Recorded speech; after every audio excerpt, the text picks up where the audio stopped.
Halo semuanya, perkenalkan nama saya Akila Fiti Prilia dari Program Studi Psikologi Universitas Pembangunan Jaya. Di sini saya akan menjelaskan bagaimana cara memanajemen kelas untuk anak berkebutuhan khusus. Anak berkebutuhan khusus tentunya memiliki keistimewaan masing-masing.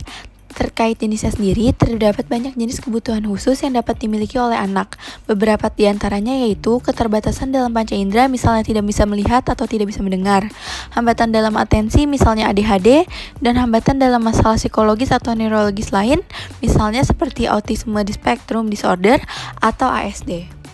Dalam memberikan pendidikan yang terbaik pun tentunya perlu disesuaikan dengan kebutuhan khusus secara spesifik.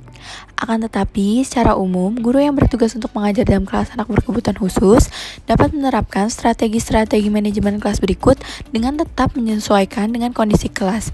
Berikut ini ada beberapa strategi umum yang harus guru lakukan dalam memanajemen kelas dengan anak berkebutuhan khusus. Berikut adalah strategi umum yang pertama, yaitu membangun hubungan dengan siswa. Siswa perlu merasakan bahwa guru benar-benar menginvestasikan waktu dan usaha untuk mengajar mereka. Penting untuk membangun hubungan dekat dengan menunjukkan keramahan dan penerimaan, seperti memperbanyak senyum dan menyebut nama anak secara personal. Hubungan yang dekat akan membuat anak lebih menghargai guru dan berusaha untuk tidak mengecewakan guru dengan bertingkah laku baik dalam kelas. Strategi yang kedua yaitu membentuk lingkungan belajar yang positif. Guru perlu memperhatikan kemampuan intelektual, emosi, fisik, dan sosial siswa.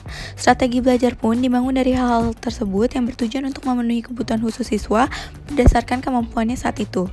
Lingkungan belajar yang positif ini juga ditandai dengan ekspektasi yang jelas dari guru mengenai tingkah laku apa yang sebenarnya diharapkan dari siswa. Strategi selanjutnya yaitu fokus pada kelebihan siswa. Penting bagi guru untuk fokus pada kelebihan, minat, dan suatu hal yang bisa dilakukan secara mandiri oleh siswa. Peran guru sangat dibutuhkan untuk mendorong siswa mengembangkan kelebihannya, sehingga siswa juga dapat lebih mengoptimalkan proses belajar di kelas dan meminimalisir masalah perilaku. Strategi berikutnya yaitu mengawas secara aktif. Biasanya guru cukup hanya mengawasi para siswa dari meja di depan kelas. Akan tetapi, guru yang bertanggung jawab di kelas dengan anak berkebutuhan khusus harus kerap mengawasi secara aktif.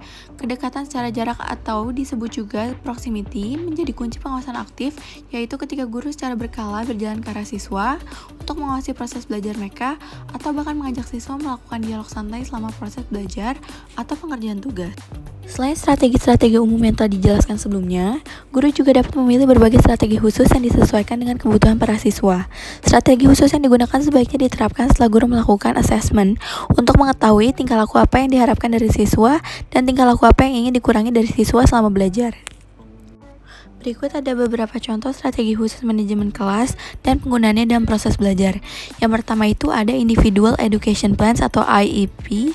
Strategi manajemen kelas menggunakan metode IEP ditandai dengan penentuan tujuan yang memenuhi kelima aspek penting, yaitu specific, measurable, achievable, relevant, dan time frame atau yang disingkat dengan SMART. Setelah setiap siswa menentukan tujuan masing-masing, guru tetap memonitor dan memberikan umpan balik untuk memastikan semua siswa memenuhi tujuan tersebut. Yang kedua ada Apply Behavior Analysis atau ABA.